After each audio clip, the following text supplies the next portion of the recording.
So once more, welcome to Insignia's latest webinar. Thank you very much for joining us.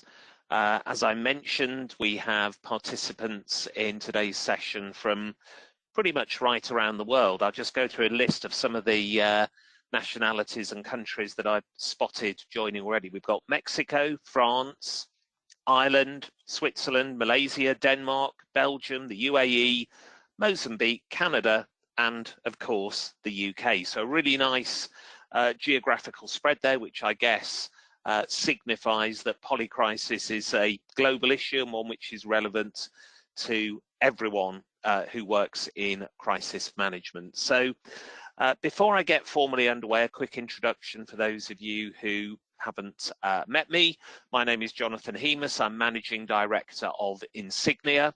We are a specialist crisis management consultancy, and we work with leaders of businesses around the world to help them do and say the right things on the most challenging days of their business careers. And sadly, those days are becoming more and more frequent. It does feel like it's a riskier environment now than ever before. And I've been working in crisis management now for more than 25 years, so I can look back quite a long way and remember what I'm describing here as the olden days, where crises, they were still significant, they were still challenging, they were still serious, but in many ways they tended to be more one-dimensional. So here are four of the crises that emerged when I was first starting off in this business. I don't know if any of you recognize any of these crisis events from the 80s and the 90s.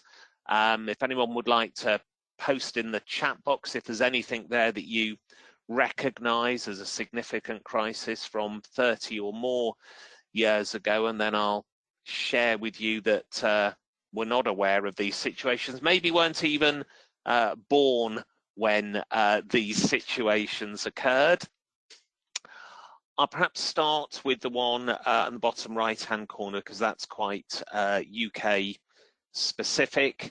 That is the British Midland air crash at Kegworth in 1989.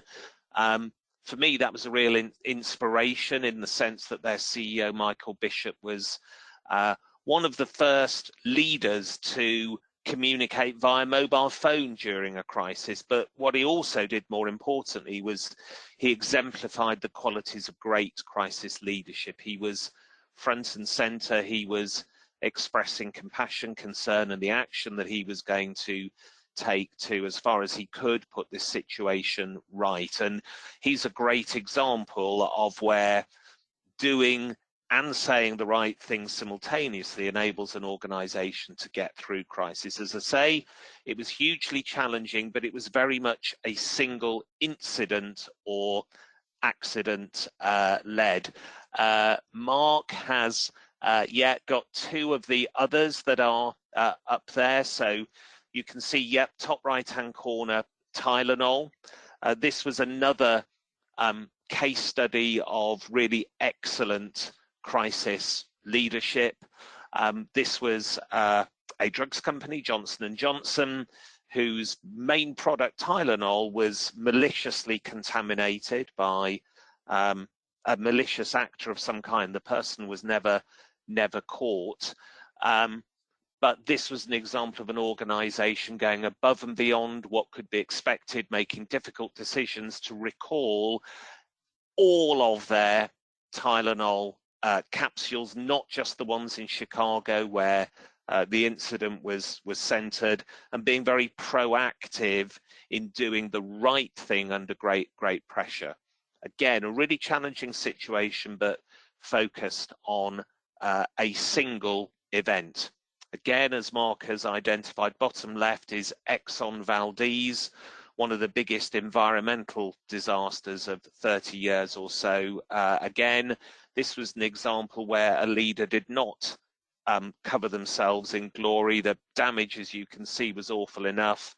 but the CEO of Exxon at the time decided that the best thing to do was to stay away from the scene of the incident, to distance themselves from what had happened, and that very clearly communicated a lack of ownership, a lack of responsibility, and a perceived lack of care about what had happened. Again, though, a single event. A different crisis is top left-hand corner. Some of the older members of the audience from the UK will recognise Gerald Ratner. He was one of the UK's most successful business people 30 years ago. He owned and was chief executive and chairman of the eponymous jewellers chain Ratner's, which was the UK's leading jeweller, and indeed he was expanding into the States and further afield. He was a darling of the media and a darling of the stock exchange until the day at which he made a speech at the Institute of Directors annual conference where he described his own products as total crap. It was a joke. But it was a joke that seriously misfired. It appeared that he was disparaging his customers, making fun of his customers who perhaps couldn't afford more expensive jewelry than the stuff that Ratner's sold. And within months, the share price had crashed. He had lost his business. He had to resign. And from being absolutely the leading high street jeweler at the time, all of a sudden Ratner's didn't exist at all. So these were some of the types of crises: product recalls, reputational, environmental, accident crises that I learned about and read about during my early days in crisis management. As I say, again, they were challenging, but they were focused on a single dimension on the whole. Now we are facing very often polycrisis. So what is a polycrisis? What are we talking about today? Well, a couple of definitions. The Collins English Dictionary defines polycrisis as a time of great disagreement, confusion, or suffering that is caused by many different problems happening at the same time, so that together they have a very big effect. And actually, the term first came to prominence at Davos in 2023, a couple of years ago, when the World Economic Forum defined polycrisis as concurrent shocks, deeply interconnected risks, and eroding resilience that are giving rise to the risk of polycrises, where disparate crises interact such that the overall impact far exceeds the sum of each part. And you'll see here some of the factors and risks that we've seen combine to make crises even more challenging than 30 years ago. There are those forces morphing and creating a cocktail of ingredients that are making the jobs of crisis managers and businesses and organizations far more difficult than perhaps they were when I began in this industry 30 years ago. So what I'm going to cover over the next 50 minutes is how can we begin to prepare for these hugely unpredictable combinations of events that we call a polycrisis. And then in the last 15 minutes of the session, we're going to have a little rehearsal of how to respond to a polycrisis and some of the principles and approaches that I believe will serve you well should you find yourself at the heart of one of these situations. So let's put some structure around this, and let's begin with planning for, preparing for a polycrisis. And let's apply Insignia's crisis-proof approach to that.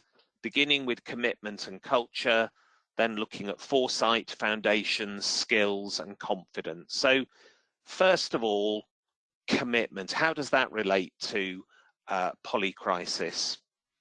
Well, polycrisis is so far-reaching, so broad, and so potentially cataclysmic that being ready for a polycrisis requires senior level strategic commitment, because it is the time when everything can be on the line, and that requires senior engagement to be ready for it. As Warren Buffett said, it takes 20 years to build a reputation and 5 minutes to lose it. If you think about that, you'll do things differently. What are some of the things that maybe need to be done differently in preparing for a polycrisis? Well, it is about ensuring that the board and the C-suite are engaged in strategic crisis management planning. If crisis management is a purely tactical or operational function within the organization, a polycrisis has the potential to be far more damaging. So there must be board oversight of and involvement in crisis management. Leaders should be exemplifying and championing a crisis-proof culture. You know, the C-suite should be the first through the door for your annual or quarterly crisis management exercise, demonstrating how seriously they take this. And a commitment to seek out outside-in perspectives, indeed to welcome them. So the first part of being ready for a polycrisis is having that senior commitment to crisis management, so that right from the very top, the organization is ready. The second overarching area, which is critical to being prepared for a polycrisis, is culture. And in PwC's 2023 annual Global CEO survey, they found that in 43% of organizations, 43% of global CEOs said that leaders do not often encourage debate and dissent. A polycrisis is a time of great conflict and uncertainty. To be ready for that, leaders need to be prepared to hear dissenting voices, challenges to what they believe the situation is, and an openness to diverse ways of thinking. How can that be created? How can we create that culture which actually helps us to prepare for crisis? Well, encouraging challenge and speaking up, a deep commitment to learning and acting on experience. And experience means real crises that the organization has endured, near misses, and looking at situations that have affected peers within your sector and saying, how could that happen to us?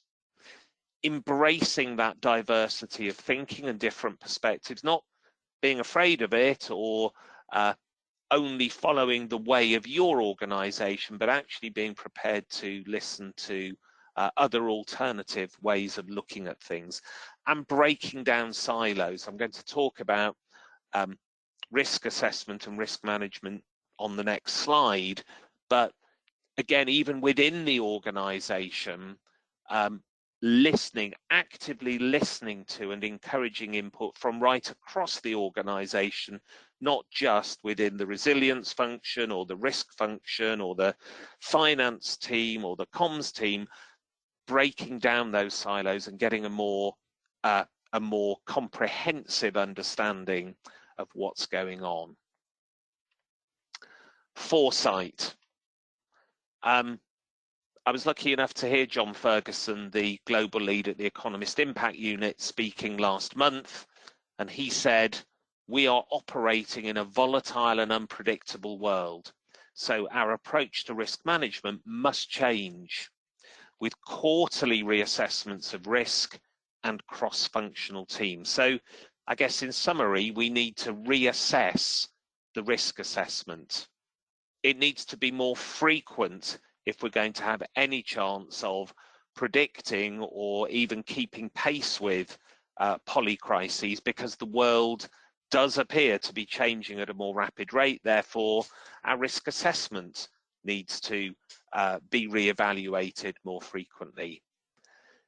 Because the combination of factors causing a polycrisis are so unpredictable, it requires risk assessment to focus on impact rather than cause. What could be the outcome of these colliding factors? We don't have to predict every possible combination, but we do need to understand what the potential impact on our organization would be. It needs to be holistic, not a financial risk assessment, not a technological risk assessment, not an operational risk assessment, but one that embraces all of those, and also reputational and ethical and all of the other facets of risk, a holistic approach. Outside in, we've talked about dissenting, diverse and different voices and perspectives. That's really important, not to be caught within your own echo chamber. And I think a particularly useful part or addition to your risk assessment can be the pre-mortem. It's about imagining a situation whereby your organization had ceased to exist, and doing a pre-mortem, thinking through as a team creatively what possibly could have happened to have ended our organization, and understanding what those genuinely catastrophic risks are that could bring your organization to an end, can give you a fresh and broader perspective on the risks that you face, particularly the existential risks that you face. Foresight also means, again, because of the changing landscape, constantly horizon scanning, constantly monitoring issues, and scenario planning. You'll know that at Insignia we're big advocates of scenario planning, thinking through the what ifs and different potential outcomes and courses of action. Think through some of your worst nightmares from a crisis management point of view, how they could play out, what we would need in place to be able to respond to those. Red teaming is another good way of teasing out risks and potential impacts that you can't see from the inside. So actively encouraging that challenge, and bringing in expert advisors. If you know you're vulnerable to cyber risk or terrorism or any of these other specialist areas, bringing in advisors who specialize in that particular area and asking them, you know, what risks do you think we are vulnerable to? So that's foresight. Moving on now to foundations. In other words, what do you need to put in place to be ready for polycrisis? Because if you don't, by failing to prepare, you are preparing to fail, in the words of Benjamin Franklin. So the foundations should include a risk-agnostic crisis management plan. A really good and effective crisis management plan describes a way of working in crisis and gives you the processes, the tools, the checklists, the shortcuts to be able to make purposeful progress in the shortest possible time. It is a way of working. It is a set of checklists. It is a set of prompts. It's to help you to organize information, to make good decisions. It is not a step-by-step list of each individual action that you might need to take against your top 5 risks. You've probably heard me say this before if you've been on these webinars, but crisis management plans which are simply playbooks against your key risks leave you incredibly vulnerable to the risks that you haven't predicted. And in a polycrisis world, many of those risks are unpredictable. So, risk agnostic crisis management plan. Because of the complexity of polycrises, you will need to be able to achieve situational awareness. So having technology to be able to monitor, sift and share that information is important, whether that's a platform, a technological platform that is designed to help you do that, whether it's AI that has been designed to help you monitor, sift and share that information. Technology can play a really important role in those foundations. It's about having a pool of expert advisors to you to call on against your critical risk areas, not trying to identify them when the crisis has happened, but have to identify them, build relationships with them beforehand. And also in terms of foundations, because polycrises can last longer than a typical crisis, and because they place a lot of strain and stress on those in the crisis management team, it's also important as part of your foundations to plan for the psychological impact of a prolonged response to a single or multiple crises in swift succession. The next element is skills, the skills you need to respond to a polycrisis, because as a former colleague, Mark Wenham, said, you can't expect people to succeed without training. They must be confident of their own personal skill set and how they operate as part of a team. So getting people comfortable with your crisis management plan, getting them to understand their roles and the capabilities they would require in a crisis is particularly important if they're going to be facing these ever more challenging, ever more complex situations. But it also requires not just those core crisis management skills, but because of their complexity and unpredictability, there are other skills which are particularly important if we are to be able to successfully grapple with a polycrisis challenge. Strategic thinking, being able to think in the long term, the ability to make sense of information when you are being bombarded with it, sometimes submerged by it. Complex problem solving, being able to get to the root of the problem, to identify actually what the meaning of this situation is for this organization. Decision making. Decision making in a crisis is always challenging because frequently you either don't have enough information or the information isn't making sense. You're under incredible time pressure. You're under the spotlight of multiple stakeholders, often the media, investors, your own people. So giving people the capabilities and the robust skills to make good decisions in a crisis is important. Creative thinking and innovation. If we are dealing with situations that we have never seen before, we need to give people not just the means of thinking systematically, but we also need to give people the skills of thinking creatively. Risk-taking. It sounds strange to say that the response to a crisis can be about risk-taking, but it absolutely can, because of the fact that we don't know how this situation is going to play out. We don't have full information. So having an understanding of making considered and well-conceived risks in order to gain influence over a crisis is an important area of capability. Creating psychological safety, giving people the space to speak up during a complex crisis, and giving leaders the skills to know how to give people that space. Training people to be devil's advocates. If we want those dissenting voices, we need people to understand how they can play that role. Personal resilience skills. We've talked about these crises being draining, stressful, long-lasting.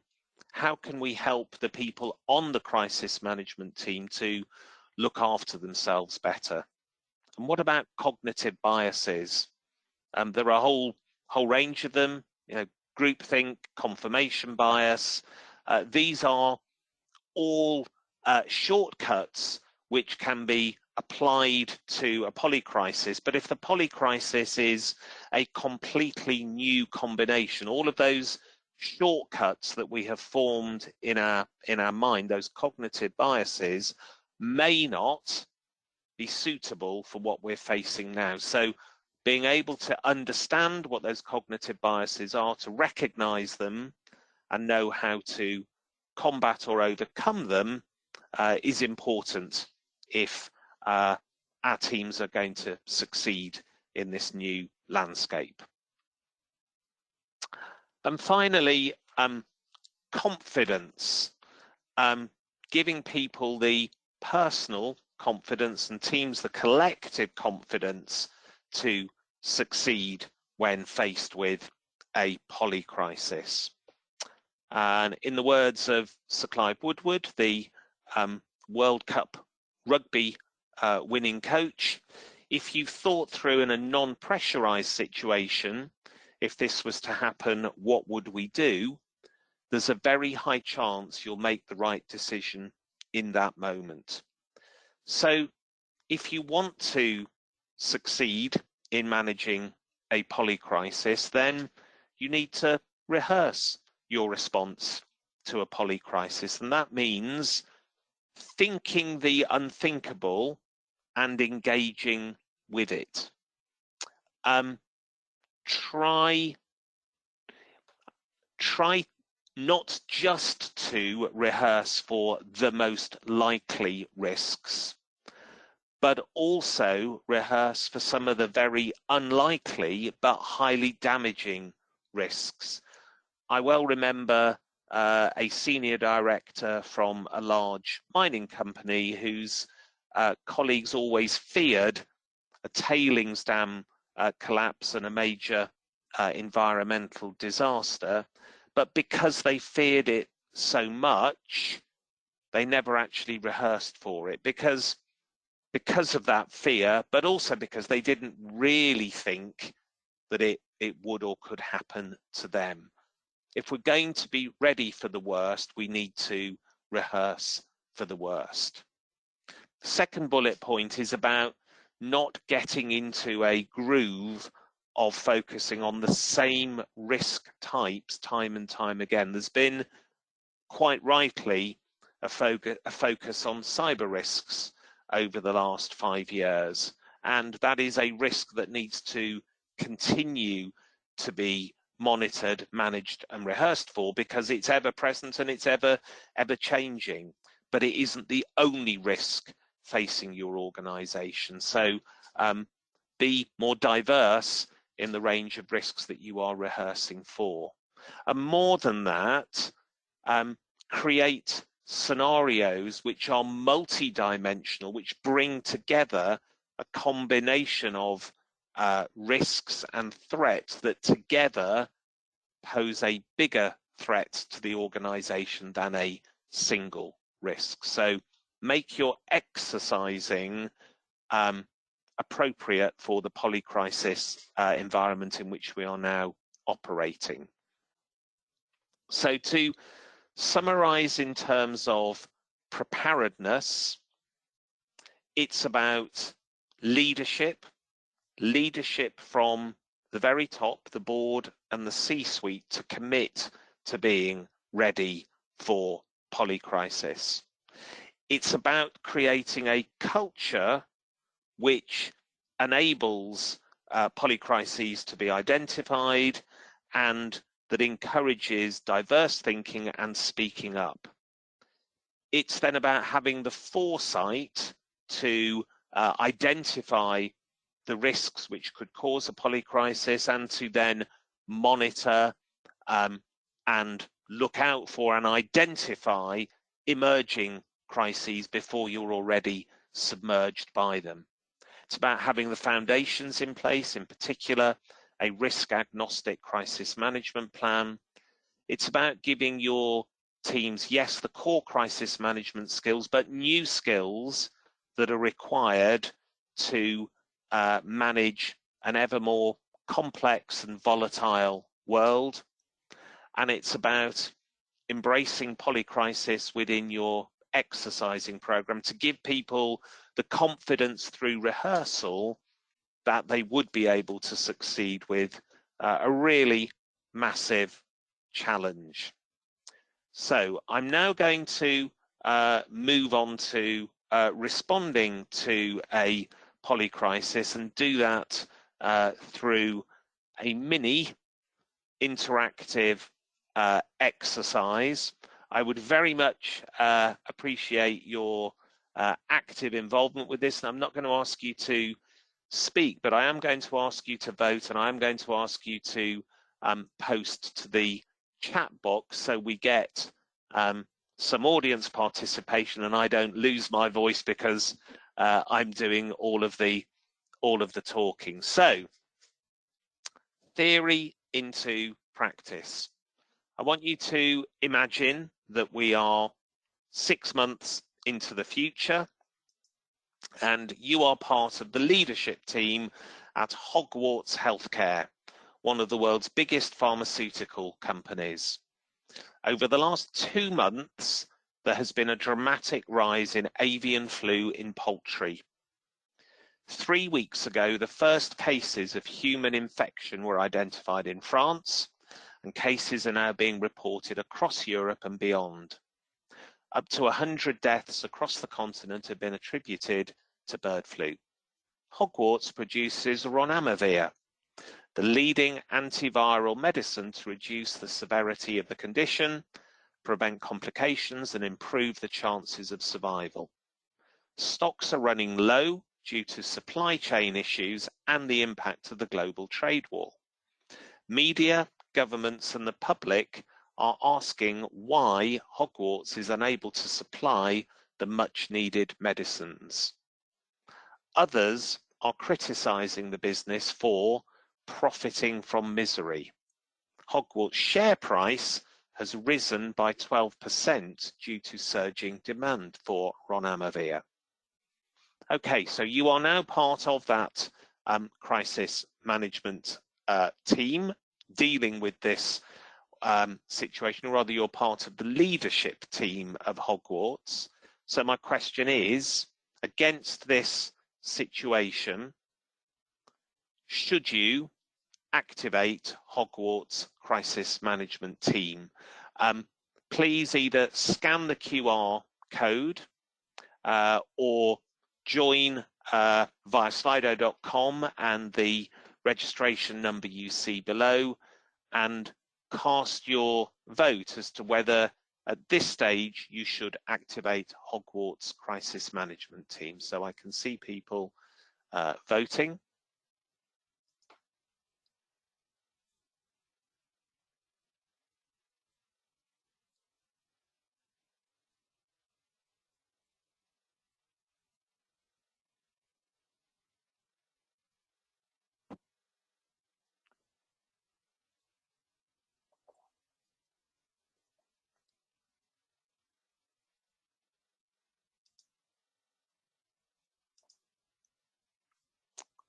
Okay, there's still some votes coming in. I'll give you another 30 seconds or so.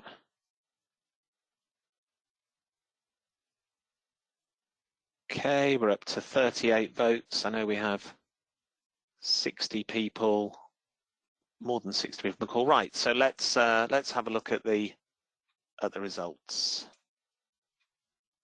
Okay, so 85% have said yes, 15% have said no. I guess we're on a crisis management webinar, so probably no surprise that we've got 85% yes and 15% no. The general principle, of course, is it is better to activate your crisis management team, and then if the situation turns out not to be as serious as you feared, to stand them down, rather than activating the crisis management team too late.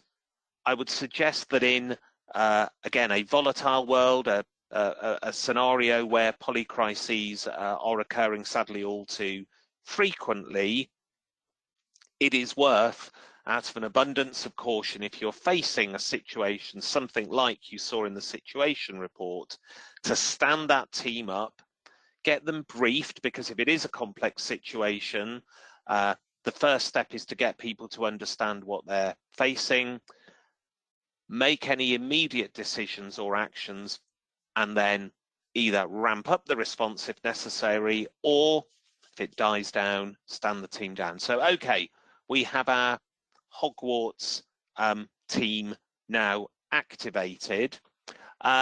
My next question for you is, how could this situation get worse? Scenario plan, how could what we were seeing on the previous slide, which I'm going to get back to, there we go. How could this situation get worse? If you have access to the chat function, put your suggestions in there. If you don't, then please put them in the question pane and we'll pick them up via that mechanism. So how could this situation get worse? Scenario plan for me, please.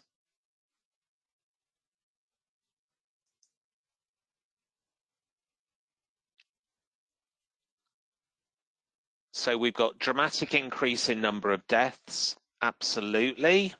How else could this situation get worse? Okay, so Giovanni's saying, my goodness, you're going at pace now. So Mark is saying supply chain issues deteriorate further. Yelka is saying, you're so quick. So Giovanni is saying institutional pressure from government of hosting country or European Union. Increase in deaths, yes. Yelka, conspiracy theories spreading like wildfire. Operational issue at manufacturing plant. Production issues that stops you producing the medicine. US tariffs. Media coverage. Supply disruption at Ronamavir, says Nick. Protests, Rebecca. Running out of stocks, Ruben. AI deepfake of CEO gloating over, let me scroll down, over profits made by activists. Supply chain release comments to press blaming you. A competitor comes in with a better medicine. Christoph. Government involvement and meddling in company focus and strategy, and so we go on. Sean, another unrelated crisis occurs. So I asked for audience participation, and thank you so much for doing that so enthusiastically. What we've done there is in 2 minutes identified about 15 or 20 ways that this situation could get worse and make our challenge harder. You will know, those of you that have been involved in crisis response, that all too frequently teams of people, due to pressure and stress, will react to what's happening now and respond to it, sometimes very well, but they will fail to think ahead. And that's why it's so important to get a small team of people outside of the core crisis management doing exactly what you've just done, and thinking about how could this get worse. Why is that important? Well, because it enables you to take steps to reduce the likelihood of those worst case scenarios occurring, and it enables you to produce contingencies or develop contingencies in case any of those worst case situations do ultimately occur. And I will say, you have predicted between you a number of developments that are indeed going to happen in this scenario. So I don't think I've been hacked. I don't think you've been looking over my shoulder, but what you have done is through scenario planning identified some of those likely triggers. So let's move the situation on. So we've covered that. Now it is a few weeks later, and the situation now is that avian flu is spreading rapidly around the world, with more than 1,000 deaths reported. Stocks of the drug are now dwindling rapidly. Desperate patients are buying it through unregulated channels. Many of these drugs are counterfeit and have no clinical benefit or may even be harmful. An anonymous former director at Hogwarts is interviewed on national TV. They say the company ignored warnings about supply chain vulnerability and failed to invest in contingencies for disruptions. Instead, they prioritized investment in marketing and paying inflated salaries to senior executives. Although he is unnamed publicly, you know he is a former director who was fired due to inappropriate behavior with a junior colleague. Hogwarts' share price has now risen by 19% due to continuing demand for Ronamavir. First question, what is your recommended strategic intent in this situation? And a reminder, or maybe more than a reminder, strategic intent is what the senior leadership team defines as what success looks like. What is a good ultimate outcome for this situation? It is not your first actions. It is not even your strategy. In other words, how you will respond. It is what success looks like. What is the outcome in this crisis that you are seeking to achieve? So again, if you can post via the question or chat function what your strategic intent may be, we'll then take a look at those. So I'll give you a couple of minutes. Doesn't have to be perfectly fashioned. It can be a few words, but what does success look like for Hogwarts in this situation?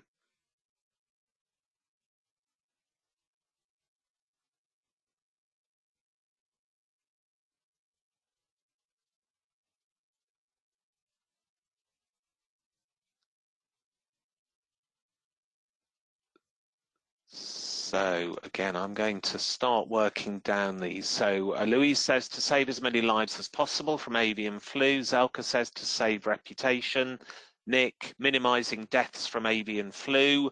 Rebecca, to improve reputation while not damaging share price. Stephen, secure and accelerate legitimate global distribution of Ronamavir to prevent further harm from counterfeits and reduce fatalities. Alex, protect reputation of Hogwarts as a reliable and trustworthy provider of essential, cost-effective medicines. Karen, maintaining the moral high ground. Christoph, to be seen as a responsible corporate citizen that helps to make a significant difference in this global pandemic situation. Focus on people and the social environment rather than cashing in.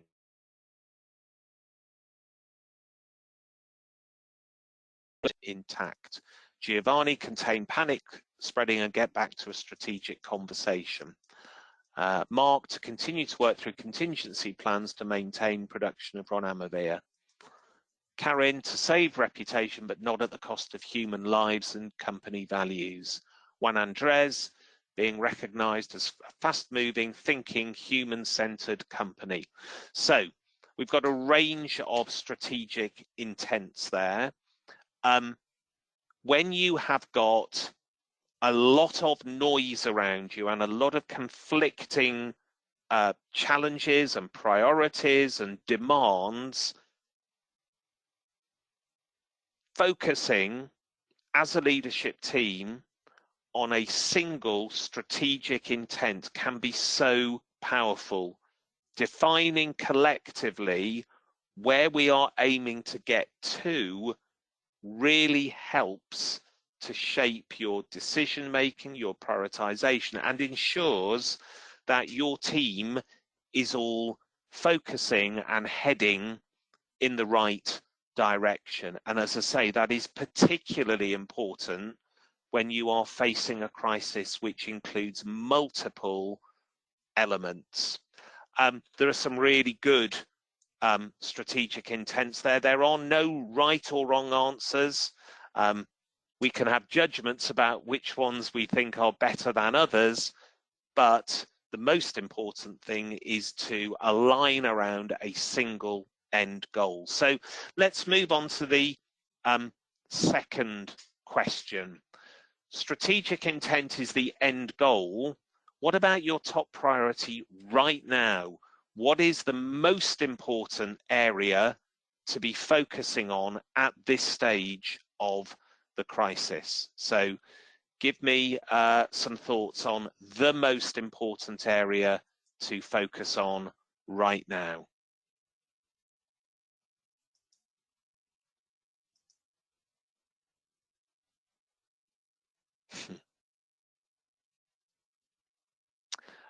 Sean, maintain our supply of the drug, supply chain, produce and start selling the drug, get the drugs out there. That's from Karen. Save as many lives as possible. Share prices will automatically rise after the pandemic. Focus on production and distribution, focus on steady supply chain. So we've got most of you coalescing around production, supply chain. Absolutely. The reason for asking the question, what is your top priority right now, is because there will be limitless areas that you could focus on. But if you do try and focus on 100 different areas, you will make very, very slow incremental progress. The trick in a crisis of any kind is dedicating disproportionate resource and attention to the areas that matter the most. And the other critical thing to remember is your priority right now should link directly to your strategic intent. So if you came up with a strategic intent earlier on that was about saving lives or minimizing deaths or looking after patients, then the top priority of getting the supply chain moving would naturally result from that strategic intent. If you haven't defined a strategic intent, it will be harder for you to determine your top priority. So I'm going to ask you another question via a poll on this one. Who are your priority stakeholders? Please, can you cast up to 3 votes, please? So you can have multiple votes, but try and limit it to 3, please.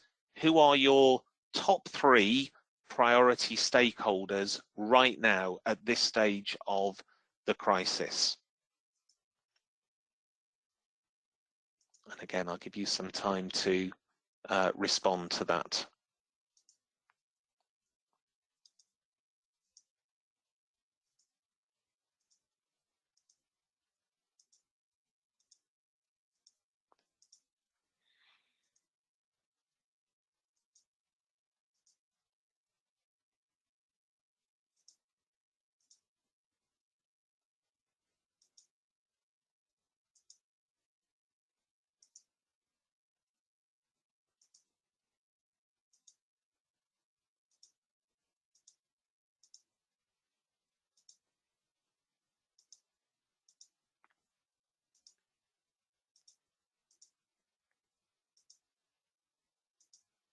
Okay, there's 23 voted so far. I'm going to give you a bit more time.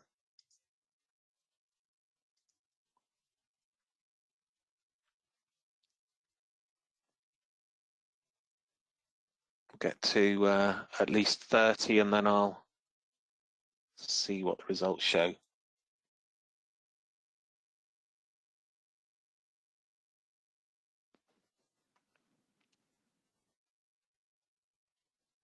Okay, 10 seconds and then we'll reveal the results. Okay.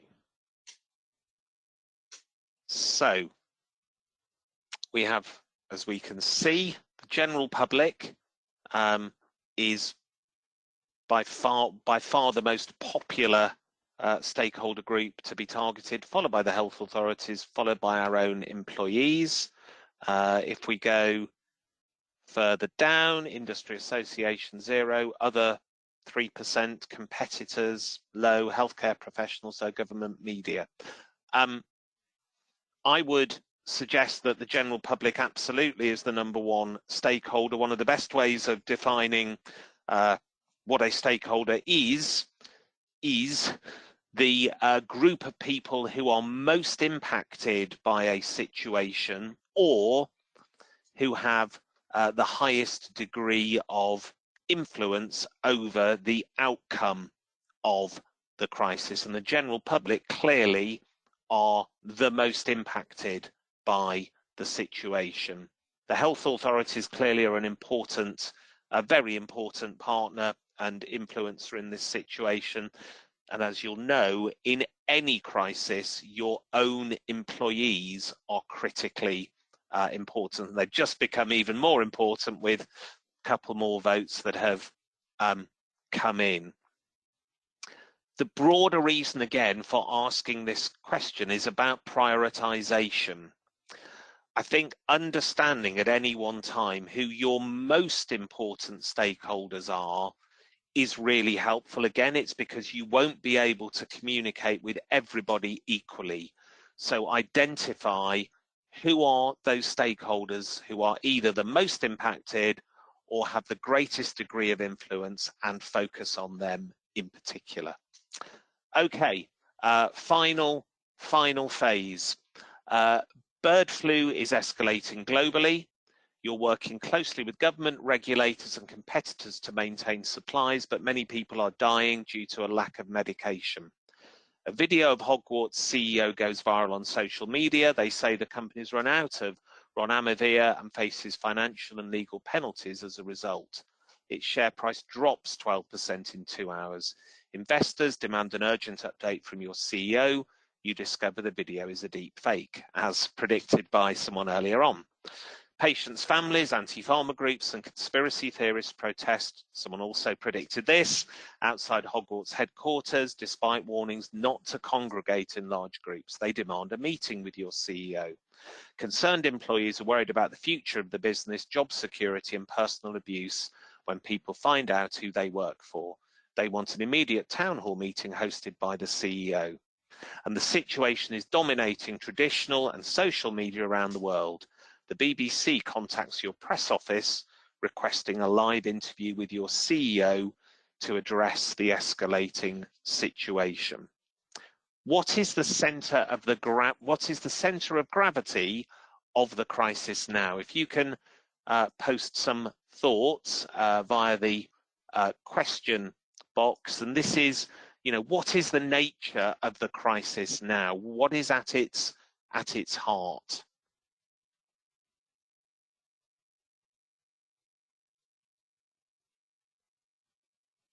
So Anna is saying the CEO, Louise saying reputation, Christoph, company survival, Alex, reputation, Ruben, the disinformation, Nick, misinformation, Rebecca, reputation, Yeely, reputational risk, disinformation, reputation, need to start controlling the narrative, reputation.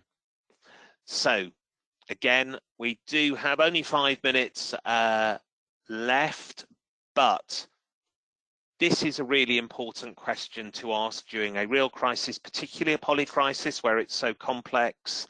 It's easy not to notice that the crisis has changed its shape and that the essence of it is different. This is far more reputational, potentially existential for the organization. It is now, the pressure is growing, the focus is growing more intense, and it's a different situation. Yes, the supply chain is still really important. That's going to be a critical area of focus, but we're also fighting to save the organization, to retain the trust and confidence of our stakeholders. And so a number of you have mentioned the CEO. I have a final poll question to ask you. So how are you going to deploy your CEO in the next hour? Which of these are you going to ask him to do with his or her time? Engage with protesters, with employees, investors, the BBC, or none of the above? Please cast your votes.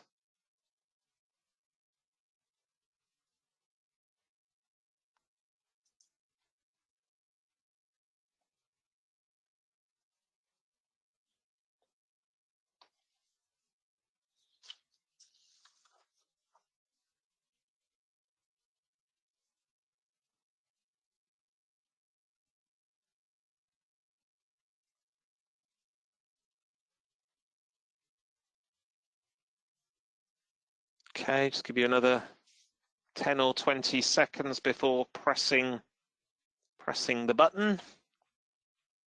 Okay. So 60% has decided to engage with the BBC, with employees and investors coming in at 13% each. I concur with your decision making. The BBC is a route through to multiple stakeholders and has the potential to influence all of them. It's not to say that you shouldn't engage with others, but again, it's about prioritization and it's about understanding both your strategic intent and also your priorities at that moment of the crisis. And so when you are in the midst of a crisis with multiple elements pushing and pulling you in different directions, it is about prioritization. So in the final couple of minutes of the session, I wanted to first of all summarize. So if we go back to the crisis proof model, being ready for a polycrisis is about leadership commitment, having a culture which is prepared to think the unthinkable and listen to divergent voices. It's about having a nimble, flexible, and effective sense of foresight to be ready for new and emerging risks or combinations of risks. It's about having a risk agnostic plan and other resources which will enable you to cope with a monumental and complex crisis. It's giving your team members core crisis management skills, but also some new skills that will be required in a more volatile, challenging world. And it's about rehearsing in a way that will prepare you for a really complex polycrisis. If you are interested in finding out how crisis-proof your organization is, do scan the QR code and take the crisis-proof approach scorecard. There'll also be a link in the follow-up email. But I wanted to finish with a stoic, and I think everyone needs to be a bit more stoic in a crisis. And it's not me, it's Epictetus. Epictetus said, "We cannot choose our external circumstances, but we can always choose how we respond to them." I guess the final message from this webinar is prepare for the worst, be ready to choose how you respond by having gone through the stages we've described, and in a polycrisis, set your strategic intent, prioritize ruthlessly, and make your critical decisions based on that sense of focus and prioritization to get through it intact and navigate through what is certain to be a really challenging situation. Thank you for joining me today. Please do drop me a line, give me a call, follow me on LinkedIn if you have any questions or have an interest in further crisis management insights, or indeed, of course, if you would like to work with Insignia. Thank you to everyone for participating so fully, and that just leaves me to wish you a pleasant and a crisis-free afternoon wherever in the world you may be. Thank you very much, everyone.